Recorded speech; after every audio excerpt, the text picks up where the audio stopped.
How to soft and hard reset on your iPhone 17 here. For soft reset, volume up and volume down and press and hold the power button. For example, your screen is freezing, volume up, volume down and press and hold the power button and release the hand from your volume up and volume down button and keep pressing the power button.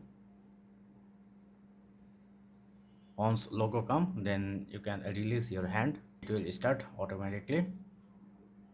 And if you want to hard reset or factory reset, then you need to go your setting and go to general, and from here you need to go reset, and here you can see the erase all data, and you have to press on continue to hard reset. But before that, make sure you are taking a full backup.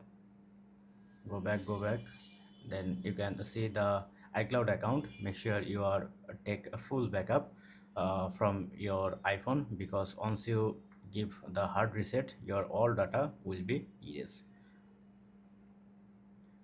Reset alt, then press on continue, the reset will be continue. So that's it. Thank you. Don't forget to thumbs up. Have a good day.